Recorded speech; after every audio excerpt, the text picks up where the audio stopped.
Bom dia, é um prazer encontrar-nos aqui nesse momento tão especial para nós, que seria o encerramento da Semana Nacional de Ciência e Tecnologia. Estamos contando agora com a presença aqui na mesa da professora Tânia, quem fala com vocês é a professora Jaqueline. Eu gostaria de agradecer muito a presença aqui no nosso diretor do Instituto de Química, o professor Adriano, o vice-diretor, o professor Marcelo, que nos acompanha aqui. E com certeza todos vocês, né? Bom, a Semana Nacional de Ciência e Tecnologia já acontece há muitos anos, mas é a primeira vez que o Museu do Instituto de Química nos organizamos de tal forma para oferecer uma oportunidade para nós recebermos estudantes de diferentes escolas para compartilhar, então, nossas experiências com eles. Esta idealização surgiu num laboratório de química, trabalhando, então, com água e corantes. Então, a água, um elemento tão essencial, primordial para nós, né? Ela tem que ser relembrada. A gente, às vezes, esquecemos da importância dela. Por isso, o lema da Semana Nacional de Ciência e Tecnologia é as ciências básicas para o desenvolvimento sustentável. E que mais básico do que a água, essencial para a nossa existência. Neste trabalho, tivemos uma equipe, eu gostaria de agradecer, como encerramento, né? O nosso diretor do Instituto de Química, nesse momento se encontra de viagem, por isso não está presente conosco. Na presença da vice-diretora, a professora Natália, que está compartilhando agora um momento conosco também aqui. E vários outros colegas que participaram desse início, outros que se engajaram para permitir, então, que isto possa ser uma atividade. E nós podemos já observar a visita de alguns estudantes, né? Compartilharmos com eles as nossas experiências. Essas atividades também formam parte do pré-EDEC, que é a professora Tânia, gentilmente vai nos comentar um pouco mais sobre isso. Bom dia, é um prazer estar aqui nesse momento e poder compartilhar, né, da presença da professora Márcia, que vai vir em seguida, para tratar de um tema fundamental dentro da sustentabilidade, que é a questão da água, né, e a água tem múltiplos aspectos, como a professora Márcia bem vai mostrar. E esse momento, então, ele faz parte das atividades do que nós chamamos de pré-EDEC, que são atividades que visam a propiciar a reflexão, né, sobre os temas, no caso do EDEC, sobre o tema do EDEC. E este ano o tema do EDEC é ressignificar o ensino de química. O EDEC é um encontro de debate sobre o ensino de química, que vai ocorrer na semana que vem, dias 26 e 27, e então nós aproveitamos para nos inserirmos dentro das atividades da Semana Nacional de Ciência e Tecnologia, né, dada a importância do tema sustentabilidade, né, ciências básicas e sustentabilidade, para a formação dos futuros cidadãos, né? Portanto, é um tema totalmente relacionado com o ensino de química, que é o que se propõe a debater o encontro. Então, nós estamos inserindo as atividades do pré-EDEC sob a forma de palestras, que podem ser assistidas tanto presencialmente, como, né, temos aqui algumas pessoas que participam do EDEC que estão aqui assistindo, como a palestra fica disponibilizada para ser assistida também em outros horários, por isso temos então a gravação. Então, agradeço, né, a presença de todos, agradeço a direção do Instituto, né, a presença do diretor e do vice-diretor que aqui estão, ao Museu do Instituto de Química, que o professor Henry, né, como a Jaqueline falou, ele está afastado nesse momento, então não pôde vir à cerimônia de encerramento, que é o diretor do Instituto de Química, a professora Natália, vice-diretora do Museu do Instituto de Química, né? E nós queremos agradecer também, como equipe organizadora do EDEC, então a professora Natália, a professora Camila, que está ali atrás, e eu somos alguns dos membros que estamos organizando o encontro de debate sobre o ensino de química. Queremos agradecer a equipe que né, que coordenou toda a Semana Nacional de Ciência e Tecnologia no Instituto de Química, né, e aqui representados pela professora Jaqueline e pela Marina, né, nossa colaboradora aqui, né, que fez muito esforço durante todo esse tempo. Então, quero agradecer também a professora Eliane, que está aqui presente, né, que estimulou a participação dos seus alunos, e quero, então, deixar a mensagem de que é uma oportunidade excelente para refletirmos sobre temas importantes que cada vez mais vai se fazer necessário discutir, né, ao longo dessa década com muita urgência e das próximas décadas com muito mais urgência ainda, né, como a questão da sustentabilidade e da ressignificação do ensino, né, nos tempos atuais. Então, tenhamos todos um bom evento. Muito obrigada.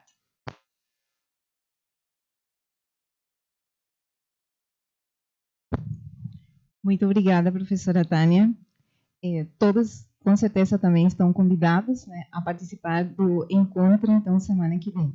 Dia 20, inicia 25 como a palestra, já também para a EDEC, 26 e dia 27. Bom, então, é com muito prazer que a gente convida a professora Márcia Barbosa. O que me inspira a ser cientista é o desafio de entender um problema e então consertá-lo. Encontrei essa fala, achei magnífica. Então, a professora Márcia, ela atualmente está na Secretaria de Políticas e Programas Estratégicos do Ministério de Ciência, Tecnologia e Inovação. Ela fez os seus cursos acadêmicos na Universidade Federal do Rio Grande do Sul. Atualmente é professora titular do Instituto de Física e membro titular da Academia Brasileira de Ciências e da Academia Mundial de Ciências. Tem experiência na área de física, com ênfase em física da matéria condensada, atuando principalmente em água e no seu uso de suas anomalias para processos físicos e biológicos. Ela recebeu vários prêmios, Prêmio L'Oréal Unesco de Mulheres nas Ciências, Prêmio Cláudia em Ciência, ambos em 2013. Em paralelo, então, ela atua também em questões de gênero, pelo qual ela ganhou a medalha Nicholson da American Physical Society em 2009. Por sua atuação pela pós-graduação, ganhou o Prêmio Anício Teixeira, da CAPES, em 2016. E pelo seu trabalho em prol da ciência, recebeu em 2018 da Presidência da República a medalha do Mérito Científico como coordenadora em 2021, a medalha Silvio Torres da FAPERGS. Então, nós estamos aqui, né, na presença de uma pesquisadora com muito desempenho, com muita atuação acadêmica. E nós vamos receber uma palestra. Quando surgiu a ideia de trabalhar o tema água, o primeiro nome, com certeza, que surgiu foi o da professora Márcia Barbosa. Né? Então, é com muito carinho que aqui a gente recebe a palestra dela, Água, da Era do Gelo à Nanociência. Muito obrigada, professora, por ter aceito o convite.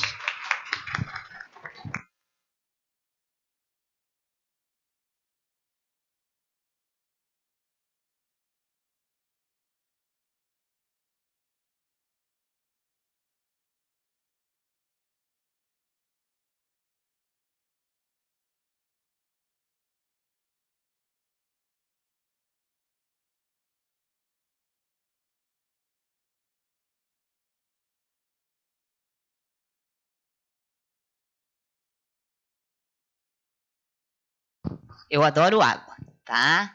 E para ilustrar isso, eu trago uma fotografia. Isso não é cartoon, não é desenho do Canvas, não é nada disso. É uma fotografia, que obviamente não fui eu que tirei, detesto frio, não queria ir, tirada por um amigo chamado Clóvis Jardim, e que ilustra essa coisa absolutamente impactante de que a água a gente consegue encontrar no nosso planeta, não no laboratório de vocês, mas no planeta, em seus 3 estados: líquido, sólido, e se vocês olharem tem vapor d'água. Tá? Então isso é já uma coisa de a hora do espanto sobre a água, que é esse líquido tão impactante. Mas, obviamente, eu sempre, quando vou falar de ciência, eu começo com um problema. A gente somos resolutores de problemas, né? E o problema que me fascinou alguns anos atrás foi esse problema aqui. Pegaram um nanotubo de carbono, tá? Lembrando, nanotubo, eu pego um fio de cabelo, fatio em 60 mil vezes. O que sobrar é o nano. Conseguiram colocar água dentro desse nanotubo e observaram que à medida que eu ia diminuindo o tamanho do nanotubo, isso aqui é o diâmetro do nanotubo, o fluxo, se eu pegava o fluxo que eu obtinha e dividia pelo fluxo que tinha que dar, se as contas da hidrodinâmica clássica valessem, essa é a razão, chama-se enhancement, que significa a razão entre o que obteve e o que a conta diz. E o que vocês estão vendo, que pode ir até 1000 vezes mais rápido do que o que a teoria corrente diz que tinha que ser. Tá? Tipo assim, fez na prova, deu 1000 de diferença e vocês querem tirar o certo. Ó, não vão tirar o certo. Tá? Então a gente tem que entender por que a água flui tão mais rápido nos nanotubos do que a teoria que governa a água na pia da casa da gente, funciona na pia, não funciona no nanotubo. Tá? Então, é uma pergunta importante. Mas é sempre que tem uma pergunta, uma curiosidade, a gente tem que se perguntar, mas por que eu me importo com isso? Porque tem curiosidade que eu não estou nem aí. Né? Eu não sei quem trouxe essa garrafa de água para essa mesa. É uma coisa que eu não sei, mas também não estou nem aí para saber. Tá? Então, tem coisas que importam, tem coisas que não importam. Então, por que eu vou me importar com essa história? Deixa eu mostrar para vocês o impacto que é essa questão de água. É bem estranho falar no Rio Grande do Sul, que está sendo completamente alagado, falar de água, mas a água do planeta, em sua maioria, vocês estão vendo ali, 97,5% da água do planeta é salgada. Tá? E vocês bem sabem que a gente não pode consumir ou plantar usando água salgada. Tá? Por quê? Por causa do equilíbrio osmótico. Se eu ponho uma coisinha, uma célula nossa, que não tem tanta concentração de sal em água salgada, vai entrar a água vai sair da célula para dissolver aquela água e vai fazer uma coisa assim, tá? Então é um problema. A água salgada não dá para a gente usar. Aquela tampinha de cima é o que sobra, os 2,5% que viram um tampão aqui, tá? Desse tampão, a maioria é água congelada, tá vendo? A maioria da água não salgada é congelada. Tu tem um pouco de água subterrânea, nós temos aqui o aquífero Guarani, por exemplo, tá? Que boa parte na região sul não está ainda sendo usado, mas lá em São Paulo já estão torrando toda a água do aquífero. Tá? E aquele pequenininho é a água que a gente usa para o nosso cotidiano fácil, de lagos, rios, etc. Tá? Então é um percentual muito pequeno da água que não é salgada e é acessível. E cabe ressaltar que quando degelar o gelo polar, dos dois polos, essa água não vai virar água potável, porque ela vai para o oceano e vai virar água salgada. Então, assim, estamos ferrados, beleza. Tá? Mas para entender quanto estamos ferrados, a gente tem que medir, a gente é cientista, vamos medir quão ruim está a situação. A Unesco fez esse mapa, que quer dizer, mais azul tem mais água do que tu precisa para viver, mais vermelho quer dizer que tu tem muito menos água do que precisa para viver. Olhem para esse mapa, isso é 1950. A Europa já tinha menos água do que precisava para viver. Uma razão muito óbvia. Eles comem a comida que os outros produzem. Eles consomem a água dos outros. Tá? Então, ali ia fazendo uma conta. Tem um vídeo muito interessante de um supermercado na Alemanha em que tiraram tudo que não era produzido na Alemanha e não sobrava quase nada dentro do supermercado. Tá? Então, essas são regiões que já em 1950 estavam com problema. A população cresce, essa é a figura de 1995. Estão vendo assim, o contrário do que está acontecendo politicamente. O mundo está ficando cada vez mais vermelho nessa colocação. Não sei se a Unesco se deu conta, ou foi irônica, tá? Mas absolutamente vermelho. O Brasil, estamos bem na foto. Tá?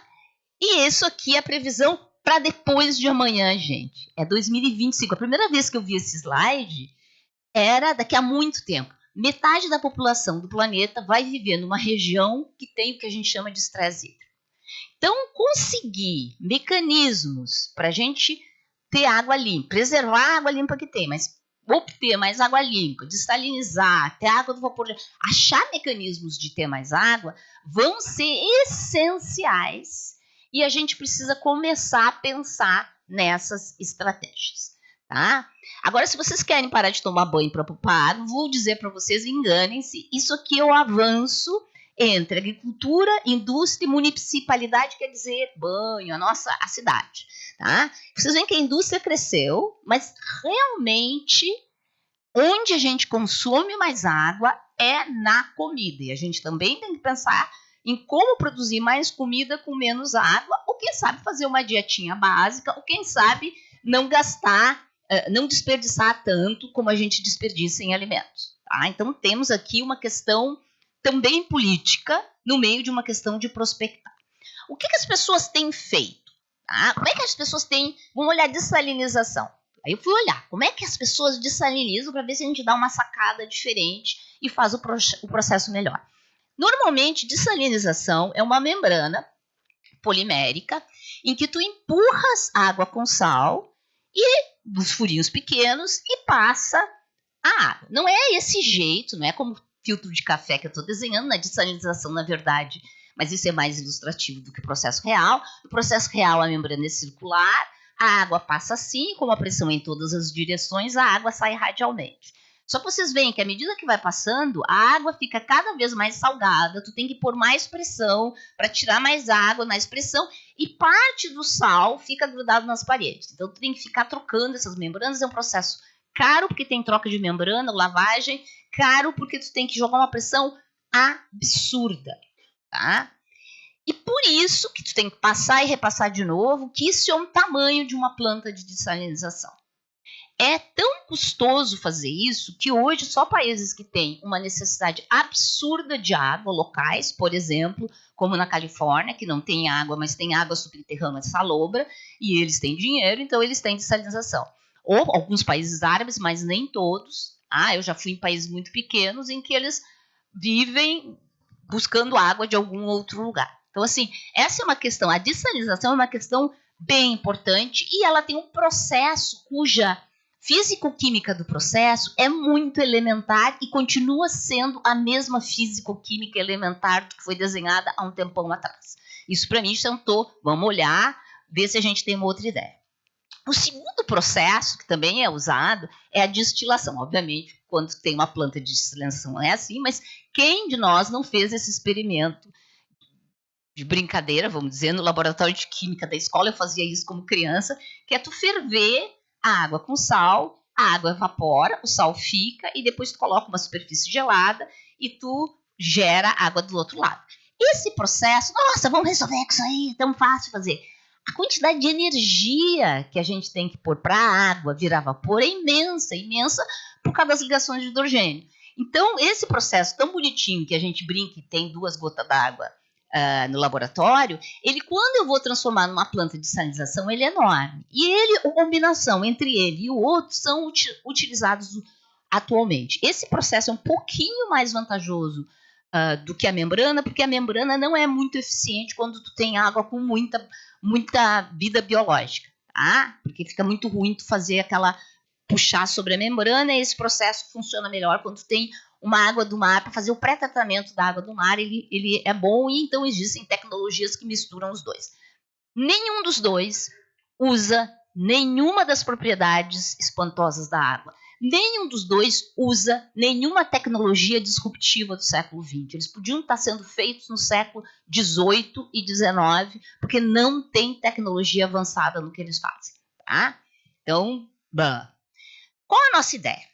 A água tem mais de 70 comportamentos doidos. Eu chamo as maluquices da água. A água faz, os outros líquidos vão para um lado, ela vai para o outro lado. Ela faz uma coisa diferente dos outros materiais. Essas propriedades malucas da água, todas elas têm se demonstrado, são importantes para diversos aspectos da nossa vida. Então, se a água não fosse maluca, nós não teríamos vida. Tá? Então, a maluquice tem a ver com a vida. Então, por que não tentar usar alguma maluquice da água para ajudar a aprimorar esses processos? Mas, para isso, eu vou precisar falar das anomalias da água. as maluquices da água para entender a origem das maluquices, que é uma coisa que a gente estuda no nosso grupo de pesquisa há muito tempo. A gente olha para elas, mas tem que vir de uma única coisa, essa coisa bem de físico, né? Tudo nasce de uma única coisa, então a gente procura essa única coisa. Deixa eu mostrar para vocês o calor específico da água, que já é, por si só, uma coisa espantosa, porque ele tem esse formato de U. Por que esse formato de U, ele é tão... E aqui eu estou só ilustrando, o calor específico é quanto calor eu tenho que dar para subir em 1 grau da temperatura. Tá? E aqui, para entender por que é maluco, eu estou comparando com o metanol. Vocês veem que à medida que eu aumento a temperatura, o metanol vai aumentando o calor específico. Quanto mais quente, mais difícil é ficar quente. Tá? Mais difícil é tu subir em 1 grau a temperatura. Na água, ele tem esse mínimo. Ou seja, ele inverte o comportamento num determinado momento. A segunda coisa é que o calor específico da água é elevado. Tá? Ele é grande, tá vendo ali? É o dobro praticamente do que o metanol. Tá? Então ela tem duas coisas. Ela tem um calor específico bonzão, tá? Tomou bomba na academia. E além disso, ele tá indo muito bem como todo mundo. Baixa a temperatura agora e vai ser difícil esquentar. Quando para todo mundo é mais fácil esquentar quando baixa a temperatura. Tá? Mas isso vocês já sabem que o calor específico da água é elevado. Ah, por quê? Porque a gente vai na praia e na praia a gente nota, num dia muito quente, a areia está muito quente. Porque a areia está muito quente porque ela tem um calor específico. Aqui eu estou sendo otimista, estou dizendo que a areia é sílica, tá, gente? Um otimismo, ingenuidade. Mas assim, na misturinha que tem na areia, tudo tem calor específico baixo. E com isso, a sílica sobe muito a temperatura com pouco calor. Quando tu vai à noite, não que eu espere que vocês vão à noite à praia, porque vocês são jovens muito bem comportados, e à noite à praia não é coisa de jovem bem comportado, mas assim, hipoteticamente, tá? Vocês vão à noite à praia para fazer um experimento, e vocês vão notar que a areia está gelada, mas a água ainda mantém um certo calor. Então a água, ela é difícil esquentar e é difícil esfriar. Essa propriedade do calor específico elevado é uma das coisas mais fantásticas. Por quê? Porque mantém o equilíbrio térmico do planeta. Porque o oceano cobre 70% do planeta. Ajuda no nosso equilíbrio térmico. E por isso, coisas, não só nós, coisas, seres vivos são à base de água. Então a água tem esse calor específico elevado, não é bobagem. Uma outra propriedade, ela tem, mas não vou falar das 70. Relaxem, a gente vai almoçar. É a compressibilidade, que é a resposta quando tu aperta alguma coisa. Que tá, é a variação do volume quando tu varia a pressão. Tá? Coisas com compressibilidade elevadas, tu aperta. Sério, são coisas assim. A água, ela é difícil de apertar. Ela não é um sólido. Um sólido vai ser compressibilidade zero. Aperta e não acontece nada. Mas ela é difícil dela apertar. Ela resiste a ser apertada. Tá? Brinquem com um balão com ar e coloquem um balão com água. Vocês vão notar que é difícil apertar. Tá? Essa compressibilidade, de novo, e aqui eu estou usando o tolueno, ela é monotônica com a temperatura. Tá? Na água ela tem esse formato de U, de novo. Tá? E é baixa a compressibilidade dela, ou seja, ela é difícil de apertar. Essa propriedade parece... Onde eu observo isso, vocês imaginam que a compressibilidade é o que garante a ocupação que a água tem. Se a água fosse um líquido com uma compressibilidade muito mais elevada, nós teríamos uma cobertura maior no planeta de água. Mas mais sério que isso. Vocês, tem muitos jovens aqui, não sei se já eram conscientes de sua existência quando teve um tsunami, mas houve um tsunami, você deve ter visto em filme ou em videozinho. E o tsunami é um terremoto do mar. Que caminhou um monte, como um bloco. E por isso foi tão dramático. Quando eu tenho um terremoto no ar, a propagação, porque o ar tem uma compressibilidade, ele dilui mais rápido, porque ele não vira um bloco. Ninguém tem um terremoto e vem um bloco de ar caminhando porque teve um terremoto. Mas no tsunami vem um bloco de água, junta, conectada. Ela é muito conectada. Tá? E o outro coeficiente de expansão térmica, que é aborrecente na maioria dos materiais, que é a resposta do volume com a temperatura, e que na água não só não é aborrecente, como fica negativo. Vocês percebem que é a variação do volume com a temperatura, ou da densidade com a temperatura, e se eu tenho uma derivada que troca de sinal, significa que a figura da densidade tem que ser um U virado de cabeça para baixo, que é o que acontece com a água. Essa propriedade, prestem atenção nos números, é minúscula a propriedade. Ela é minúscula, ela varia com a pressão. Tá? O fato da água, diferentemente dos outros materiais, que à medida que eu vou variando, vou esfriando o material vai fazendo que nem a gente faz no inverno de Porto Alegre, né? Vai ficando, principalmente porque não tem calefação, muito menos na sala de aula. Fica apertada assim. A água não, ela faz isso e aí abaixo de 4 graus faz isso, entendeu? Ela aumenta o volume. Essa propriedade tão sutil, porque o número é sutil, é o que garante que no inverno do hemisfério norte, tá, a gente tenha uma fina camada de gelo na superfície e que a água quentinha de 4 graus fique no fundo, que é de maior densidade. Esta propriedade, vocês vão dizer, e daí eu não moro no hemisfério norte, dane-se o hemisfério norte, mas é essa propriedade que em períodos glaciais permite que a gente tenha uma camada de gelo e talvez vida, água líquida para baixo. Só para ilustrar um sistema normal que é diferente, que deve ter em qualquer laboratório de química, peguem parafina, e que na minha geração a gente usava para passar nas pranchas de surf e trocar a cor do sabelo. Todo mundo que fizer assim está entregando sua idade. Tá? Quando pegar a parafina, dissolve, primeiro transforma ela em uma parafina líquida e pega um pedaço de uma parafina sólida e coloca, ela vai afundar e vocês veem que o gelo flutua na água. Bem, mas para mim, a minha favorita das 70 propriedades, e prometo que será a última que eu vou falar, é a difusão, que é a capacidade de se mover da água. Tá? A maioria dos materiais, quando tu vai diminuindo a pressão, tu vai deixando eles mais soltos, tu aumenta a difusão. Mas a água, como vocês observam aqui, ela tem uma região, que é essa região, deixa eu ver se aparece com o mouse, essa região aqui, em que tu aumentas a pressão e a água se move mais. Ela se move mais quando está mais cheio, como se no engarrafamento desses que a gente observa na frente do Campus do Vale, quanto mais carro eu colocasse no trânsito, mais rápido os carros andassem. Tá? Isso chama-se anomalia de difusão, foi experimentalmente medida por Austin Engel já há um tempão atrás.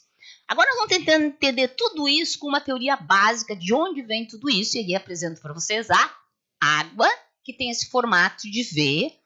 Tá? Não me pergunte porque sempre em desenho oxigênio como vermelho, não sei se ele é colorado ou não, mas não entendo, porque qualquer cor servia, mas eles desenham. E este formato em V é fundamental para essas propriedades da água. A origem do formato de V da água é na distribuição eletrônica da água, né? A água, o oxigênio da água, ele vai ter mais elétrons, ele precisa completar a sua última camada, então ele faz uma ligação covalente com o hidrogênio, tá? Coitado, que tem lá um elétron, precisa de 2, e vai lá compartilhar. E com outro hidrogênio que faz a mesma coisa. Só que nesse compartilhar, vocês percebem que o oxigênio tem muito mais próton. Então, os elétrons ficam todos mais pro lado, sabe? Não é aquela coisa, vamos dividir igualmente. Essa coisa é que nem o mundo real, né? Quem tem mais, puxa. Então, fica uma polarização pro lado do oxigênio, com uma distribuição com esse excesso de elétrons, tá? Que estão lá na nuvem eletrônica de boas. Mesmo estando na nuvem eletrônica, aí a repulsão eletrostática faz com que essa última camada, né, que tem esse excesso de elétrons, tente fazer que a nuvem eletrônica de cada um desses 4 elétrons que estão ali para trabalhar a ligação covalente, tende a ficar o mais longe possível. Aí vocês fecham o olho, imagine como é que eu vou fazer, qual é a figura que faz com que eu tenha essa maior distância. E essa figura é isso aqui. Tá vendo? Peguem um cubo, põem o pé de vocês em cada um dos das diagonais do cubo, essa é a distância máxima. E por isso a água tem o formato em V, porque tem, as outras moléculas pequenas são assim, lineares, né? CO2, ela tem esse formato em V. E por isso ela tem essa distribuição eletrônica de carência e excesso de elétrons, que possibilita ela ter um momento de polo que atrai 4 outras moléculas. Tá? Porque ligação de hidrogênio um monte de molécula faz, mas elas fazem assim. E aí não tem graça, porque tu faz uma. Tá? Aqui ela tá toda amarrada. Tá? Até uma posição boa pra gente testar para outras coisas, de assim, virado, com os 4 amarrados, não te mexe, tá vendo? Não te mexe. Então ela tem essa coisa da polarização e de formar esse tetrâmero. Tá? Então cada molécula de água é muito feliz quando ela tem 4 outras moléculas de água vizinhas formando ligação de hidrogênio. Ligação de hidrogênio, eu digo sempre que é como um bom relacionamento. Tu não pode ficar muito longe, porque não forma, e nem muito perto, porque não forma. Ela tem uma distância, porque a ligação dipolar é xarope assim mesmo, quando é só ligação eletrostática pura, mas a dipolar é xarope. Tem que ter uma distância específica e tem que ter o ângulo para formar essas 4. Então, assim, não é qualquer 2 águas que vão se encontrar e fazer a ligação de hidrogênio, tu tem toda uma estruturação para isso acontecer. Tá?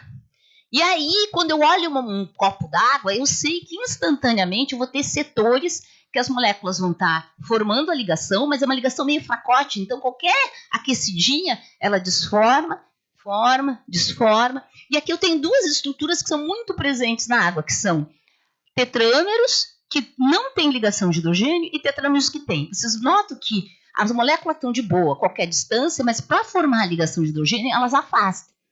Então vocês veem, formou a ligação de hidrogênio, afasta. Isso explica porque quando eu vou baixando a temperatura, que quero formar um mínimo de energia, que é todo mundo ligado com todo mundo, eu vou afastando para dar o espaço de todo mundo ter a ligação de hidrogênio. Tá? Então, quando eu olho um copo d'água, ele é uma mistura de coisa ligada com coisa não ligada. Sim, essa bagunça que eu estou desenhando ali, mas que localmente, instantaneamente, tem coisa ligada.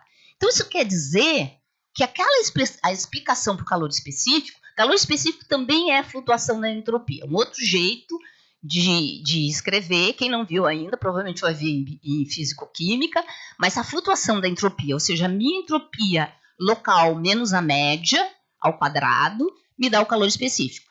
Quando eu olho a água no global, ela tem um volume. No local, o volume é maior, porque ela está mais ligada, tá? Localmente. Então, a entropia local é baixa, porque está tudo organizado. A entropia média é alta. A diferença disso vai crescendo à medida que eu vou formando mais e mais esses clusterzinhos organizados. E por isso sobe o calor específico. Com essa figurinha na ponta dos dedos. Tá? A compressibilidade é a flutuação do volume. Volume local é baixo, tá? O volume local é alto, o volume médio é baixo, porque está tudo empacotado. E isso vai subindo à medida que eu vou baixando a temperatura.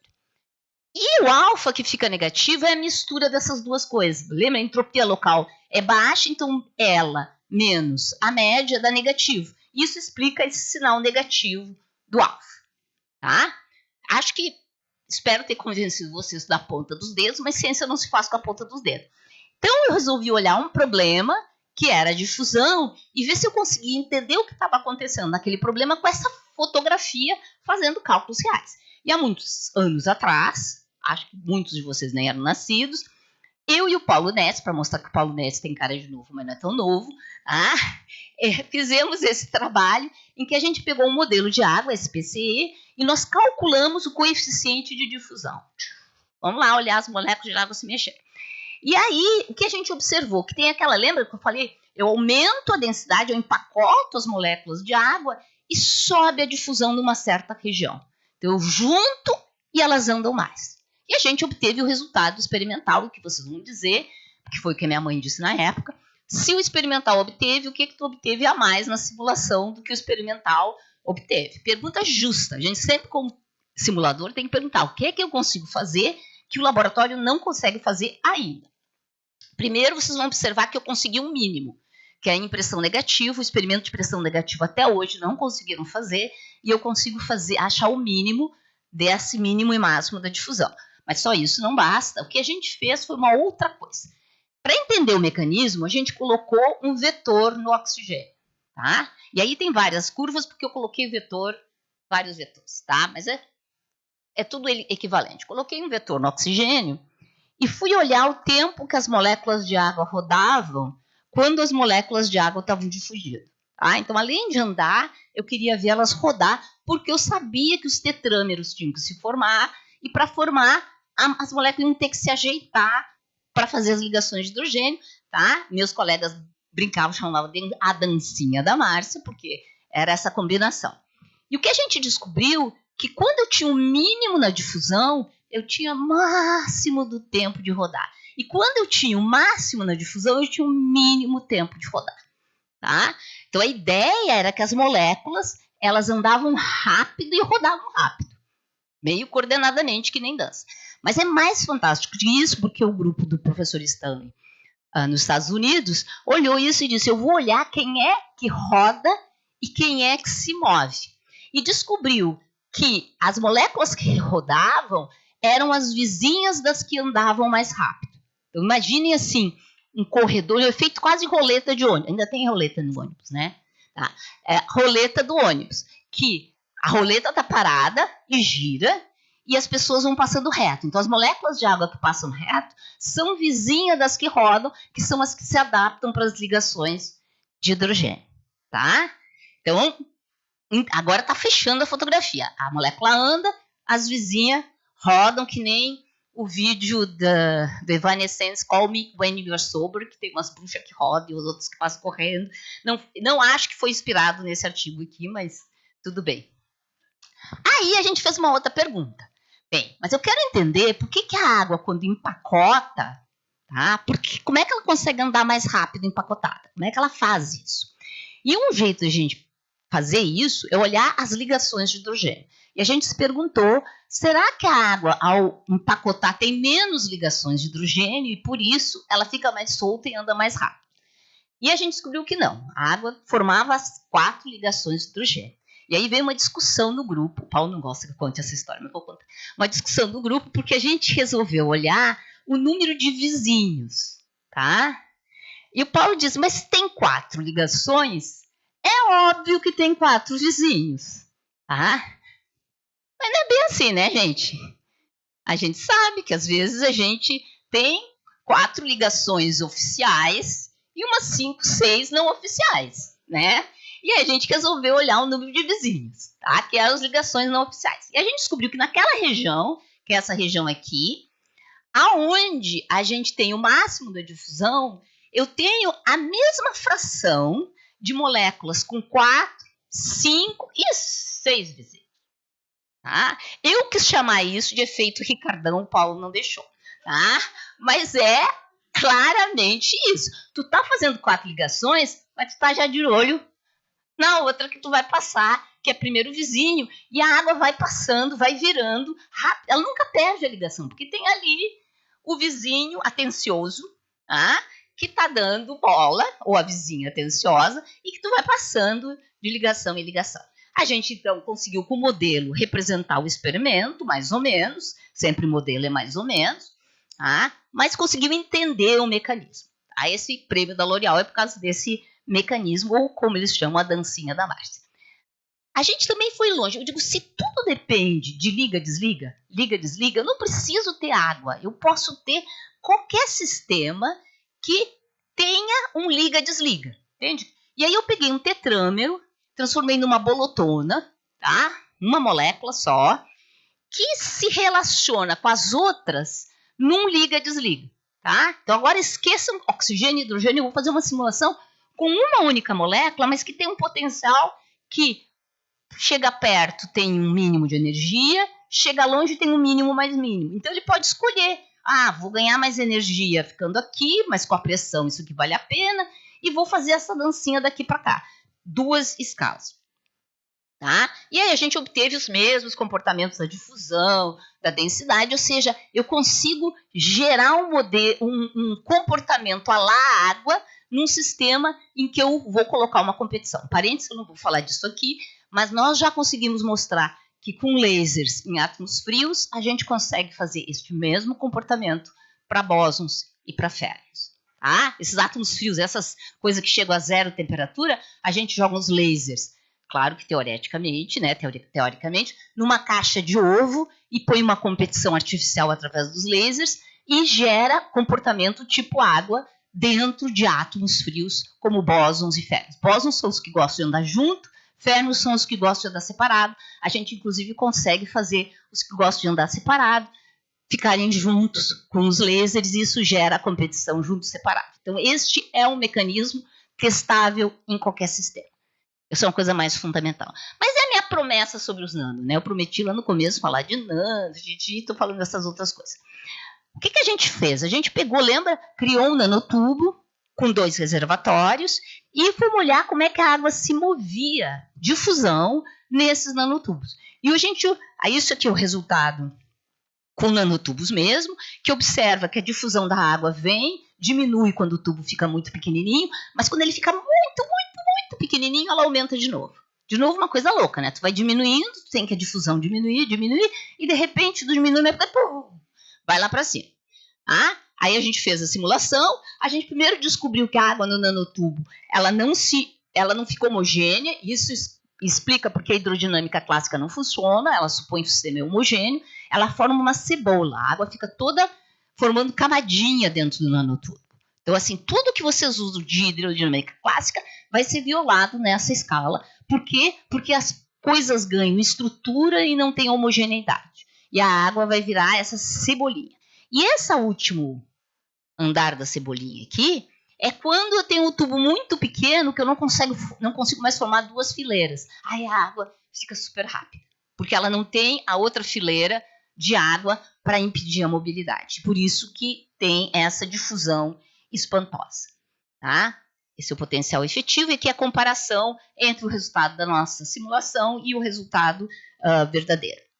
E o fluxo que eu tinha prometido? Aquele fluxo louco, 1000 vezes maior, e com esse kink ainda estranhíssimo. O que está acontecendo nesse kink? Entendeu? Sobe, desce, parece uma escada. A gente resolveu olhar esse sistema de novo. 2 reservatórios, um tubinho no meio. E a gente, em vez de fazer água inteira, a gente foi usar o nosso modelinho de água baratinha. Ou seja, bolinha numa caixa com 2 escalas de interação. Isso é muito útil porque a gente consegue visualizar melhor o que está acontecendo. Aí fizemos a simulação, eu tenho um monte de água de um lado, pouca água do outro lado, e aí a água vai passar de um lado para o outro lado do meu nanotubo. E esse é o resultado que a gente obtém. A gente obtém o resultado em que isso tem várias linhas, porque eu posso mexer no potencial, e o que a gente observa é que, à medida que eu vou diminuindo o tamanho do nanotubo, eu tenho essa subida do fluxo, ele desce e sobe de novo. E essa descida é quando tu transiciona de 2 camadas de água para uma única camada de água, que é o superfluxo em fila única. Tá? Se eu fizer uma água atomística, vocês não vão enxergar isso. Por quê? Porque cada bolota dessas linhas vermelhas são 4 moléculas de água e isso gera uma confusão e não visualiza. O nosso método de chamar de tetrâmetro mostrou que o que a água está fazendo é fluindo como se a gente, para andar rápido dentro de um ônibus, a gente desse uma pessoa a mão para outra e entrasse correndo dentro do ônibus, ou o efeito bloco de carnaval, que numa cidade muito cheia consegue passar porque as pessoas se empacotam, se juntam e passam juntas. Tá? Esse fenômeno é muito importante. Por quê? Porque eu posso construir, então, um filtro para limpar a água com um fluxo muito maior do que os poliméricos atualmente utilizados. Tá? Existem outros aí, vamos entrar no detalhe, como é que eu vou fazer o filtro, o tubo, se eu vou usar um nanotubo de carbono armichério zigue-zague. A gente mostrou que a diferença é só quando tem o kink na baixa do kink, então tanto faz quanto tanto fez. Tá? Mas um problema do nanotubo, além do crescimento, que obviamente quando eu descobri isso, fui lá para Minas Gerais, onde fazem essas coisas de nano, e disse, eu quero 100 milhões de nanotubos, todos iguais, com menos de 1 nanômetro, e todos do mesmo tamanho, como se fosse uma fábrica de produzir nanotubo. Isso não é assim, mas a gente cresce, não igual. E aí fui conversar com uma pessoa que trabalha e disse, mas como é que tu vai fixar esses nanotubos para a água passar nessa membrana. Tu entende que na simulação eu digo nanotubo parado. E ele fica parado, ele me obedece. Na vida real, eu tenho que fixar isso em alguma estrutura. E com a pressão alta que ia passar, ia sair alguns nanotubos. E nanotubo é tóxico. Tá? Então, mas não desisti. Eu pensei, se a água gosta de buraco pequeno, por que não fazer buraco pequeno aonde eu já tenho a membrana? E aí a gente passou a olhar folhas com nanoporos. A folha já é a membrana, eu vou fazer um furinho nanométrico numa folha e eu acho que vai dar no mesmo. Então, o primeiro material que a gente trabalhou com grafeno, óxido de grafeno, mas eu gosto muito desse material, que é o disulfeto de molibdênio, porque ele tem uma distribuição de cargas que ajuda a alinhar a água e que expele um pouquinho do sal. Tá? Agora a gente começou a colocar sal, esse cinza é a água, a membrana está ali, a gente empurra e a água passa pelo furinho que a gente faz de diferentes tamanhos. Quanto maior o furo, mais sal vai passar. Quanto menor o furo, vai ser melhor e tem um limite de tamanho que vai ser bom para a água e vai ser ruim para o sal. E aí a gente pode fazer simulações para sempre. Para pôr sal, eu tive que ir para modelos atomísticos. Tivemos que desenvolver modelos atomísticos, porque a água tem milhões de modelos de água, mas nenhum gosta muito de dar bem a constante elétrica.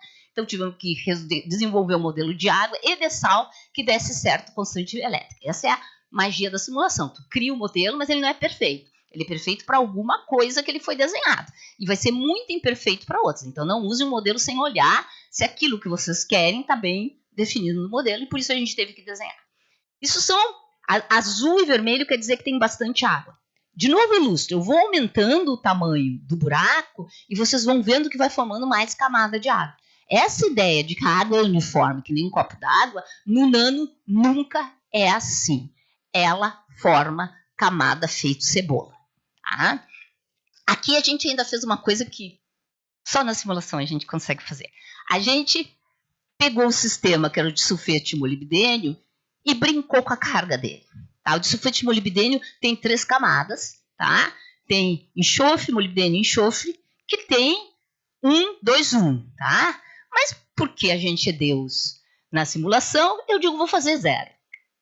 Virou 0. Vou fazer 2. 2, 4, 2. E vou ver qual é o sistema com essa geometria, porque eu queria fixar a geometria e variar a carga, que é o melhor sistema. Depois eu dou o problema para os químicos, se eu achar que é o 2, eles vão ter que achar algum material com essa geometria que faça ser a carga, a distribuição de carga que eu quero. Mas na simulação eu digo, tenha essa distribuição de carga e ele vai ter.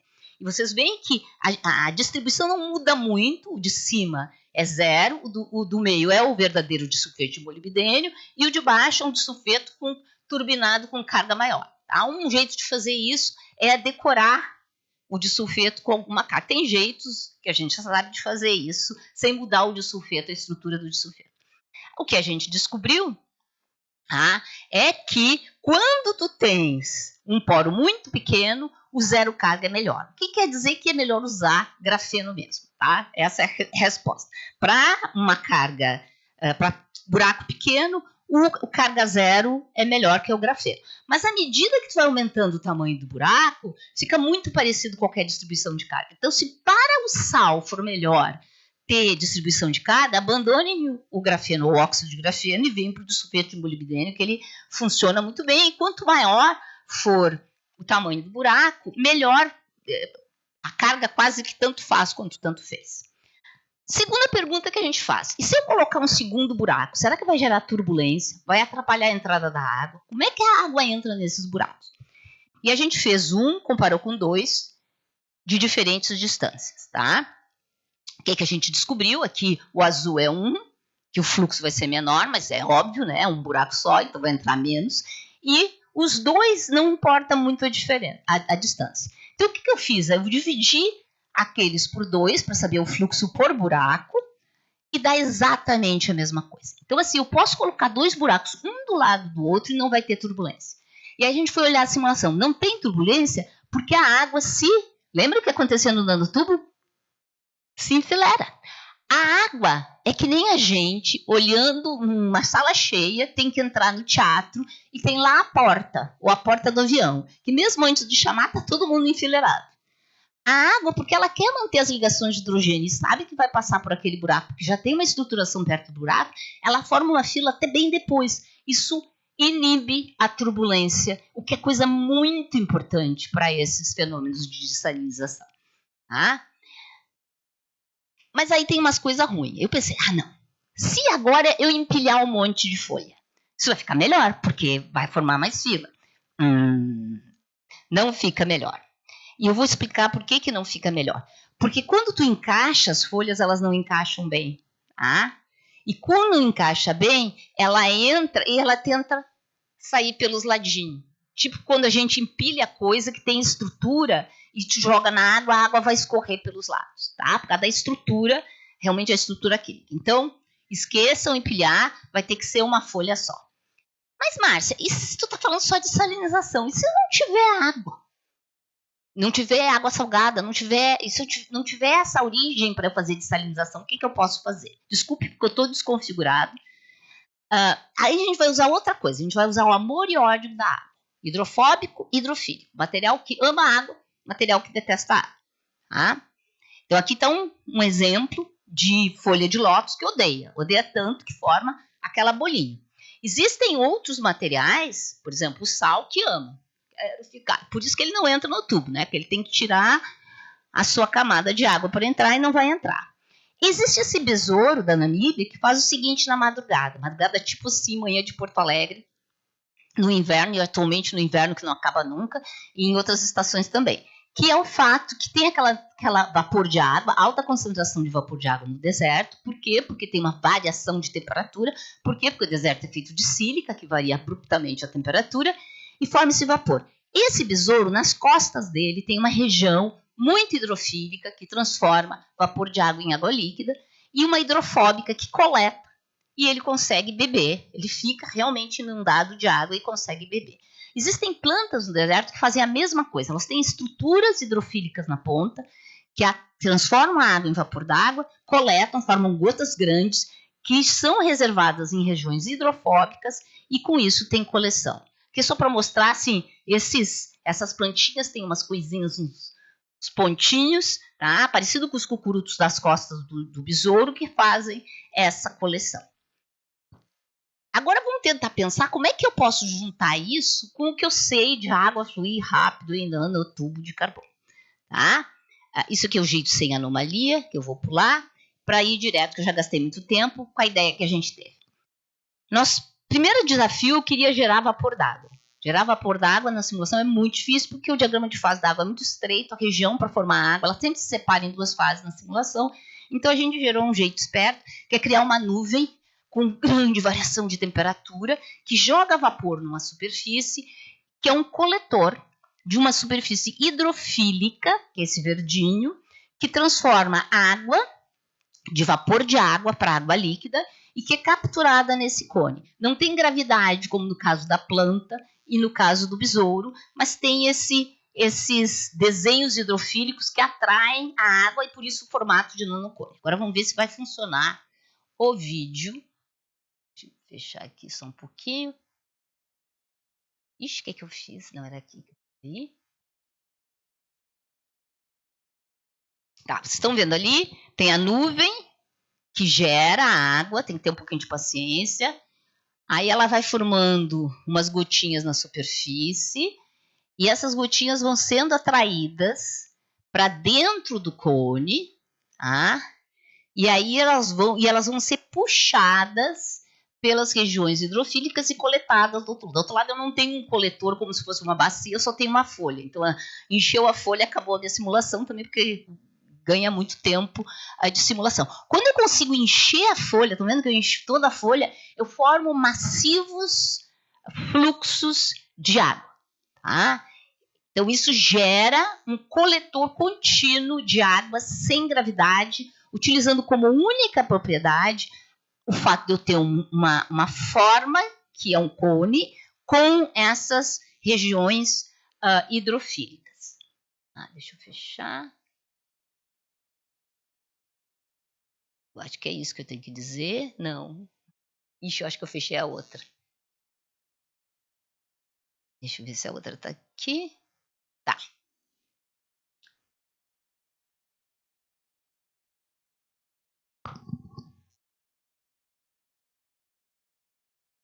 Então, essa é a lógica desse sistema. Aqui está só o desenho. E aqui é o quanto a gente consegue juntar de água com um conezinho desses. Tá? Então, é um processo que consegue ter uma coleção. Ele é nanométrico, ele consegue ter um fluxo. Quando chega naquele patamar, quer dizer, eu enchi a folha, ele consegue ter um regime linear, que é o que a gente queria, de coletar água. Mais recentemente, a minha aluna foi para a França, voltou agora, passou um ano na França, tentando fazer uma variação desse sistema experimentalmente. Tá? Então, o que é a diferença? Ela criou um cone, tá? Um pouco maior do que o cone que a gente tem. Em vez de usar hidrofóbico e hidrofílico, ela colocou material que responde a campo elétrico, tá? Para ver se a água responderia a um campo elétrico. Primeiro, vai coletar com o mesmo sistema de usar uma folha hidrofílica, que transforma vapor de água em água, mas para mover mais rápido dentro do cone, aplicou um pequeno, minúsculo campo elétrico. Tá? Aqui tem várias coisas, mas mostrar que a gente conseguiu relacionar a condutividade elétrica, gera uma condução elétrica do sistema, a condutividade elétrica do sistema forma as camadas de água, aquelas mesmas camadinhas são observadas de água e elas começam a fluir como resposta desse campo elétrico. Então, eu capturo o vapor de água, jogo um campo elétrico e esse campo elétrico gera água do outro lado. Tá? Esse trabalho ainda está em fase de redação, mas ele vai ser uma proposta de um potencial captador de água. E as pessoas normalmente dizem, nossa, Márcia, mas isso está muito longe da realidade, da vida da gente, essas coisas. Não está. Há alguns meses atrás, nesse novo cargo que eu estou, recebo visita de um centro de tecnologia que está produzindo dessalinizadores com folhas de óxidos de grafeno depositadas em cima de polímeros que têm um fluxo muito maior do que se só tivesse os polímeros. Eles já estão produzindo, eles já estão vendendo, mas eles não entendem por que melhora, porque obviamente a minha simulação não tinha o polímero antes, e eu fiquei com curiosidade, então agora tem toda uma linha de pesquisa que a gente está fazendo junto com o Paulo Netes da Química para a gente entender como é que se eu coloco uma coisa em cima da outra, fica melhor do que se essa coisa não tivesse em cima. E eu estou fluindo mais, então a gente tem várias hipóteses, nós estamos trabalhando já numa coisa real de mercado, de utilizar grafeno para fazer fluxo de água. Bem, então eu tentei convencer vocês, anomalias da água são importantes para a vida e que nós podemos usar essas anomalias para milhares de coisas maravilhosas, mas também para conseguir mais água potável. Mas eu não poderia terminar sem falar do meu assunto favorito, que é diversidade em ciência. E esse cartoon eu utilizei num evento de diplomacia política em Trieste, onde vieram vários países africanos falar sobre a falta de água, todos homens. E eu perguntei, algum de vocês já teve que carregar água? Eles diziam, não, isso é função das mulheres da família. São elas que escolhem onde é o poço? Não, elas não escolhem onde é o poço. Os homens escolhem onde é o poço, que as mulheres têm que buscar água, e quando elas vão buscar água, elas deixam de ir na escola. Tá? Então, nós temos sim que falar que é um caso muito extremo, mas muitos outros casos em que as mulheres estão fora da decisão de coisas que são fundamentais para a vida das mulheres, como um monte de comitês, comissões, o fato do nosso Congresso Nacional só ter 15% de mulheres. Tá? Então, temos que ter mais diversidade, aqui é um aspecto da diversidade, mas temos que ter mais diversidade na produção e na construção do conhecimento. E com isso agradeço para vocês com o meu grupo de pesquisa, porque, na verdade, distraídos vencemos. Obrigada.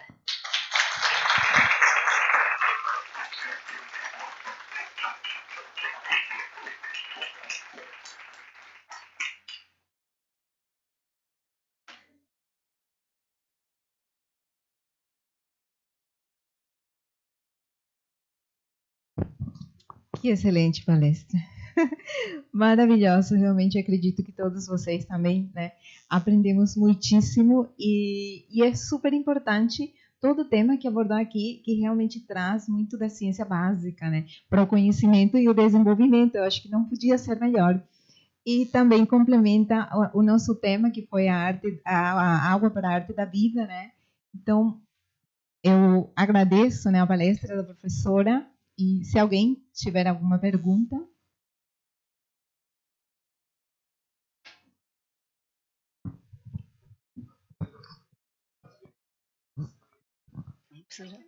Falando de anomalia, mas água tem água ela nem desce, né? No topo da massa, então tem mar. Agora não seja para beber, mas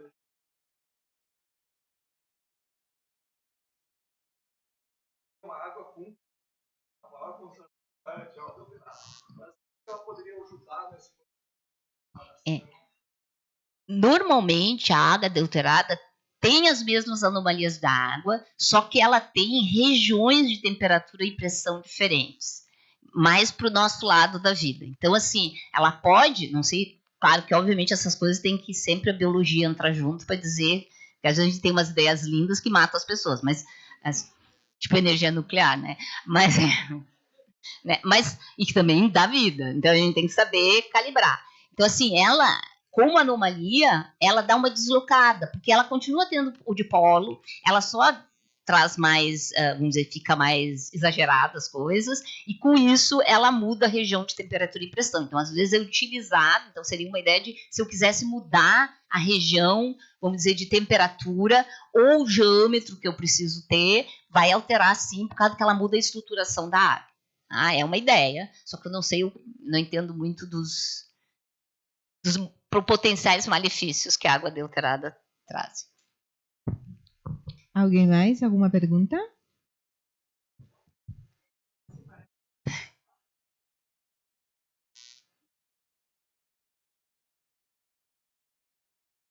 Com certeza, basta me convidar. Eu tento estar todos os finais de semana aqui, então eu posso me mandar uma sexta-feira, né? Eu sinto muito saudades da URGS lá em Brasília, porque a URGS aparece quase nada, nunca ninguém visita.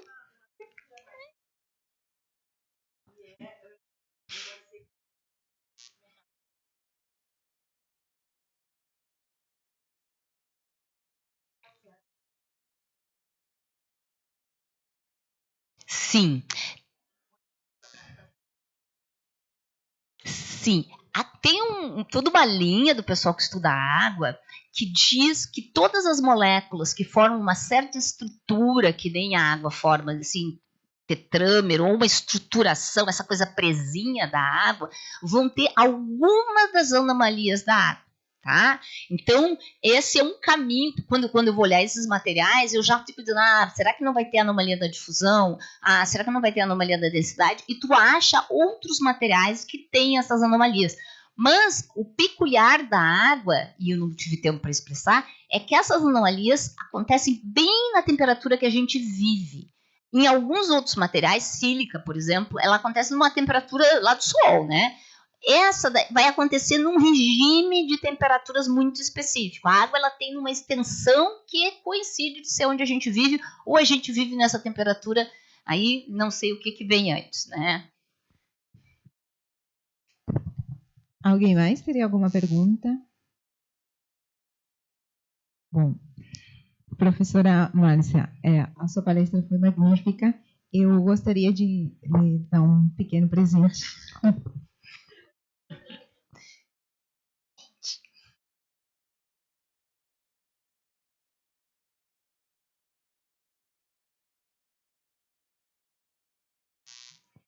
Obrigada. Mas vou abrir.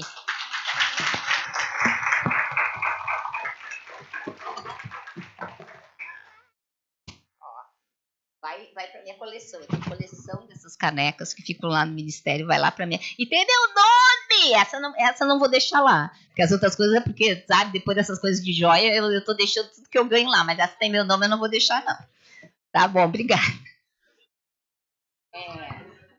Não dá ideia que eles passam a colocar o nome nas joias. Então, na verdade a gente não é artista, né? Mas a gente estava querendo aprender o que a aquarela pode nos ensinar, né?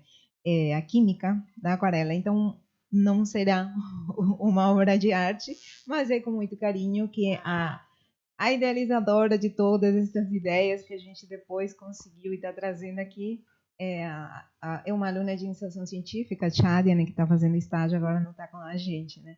Com muito carinho. Muito obrigada.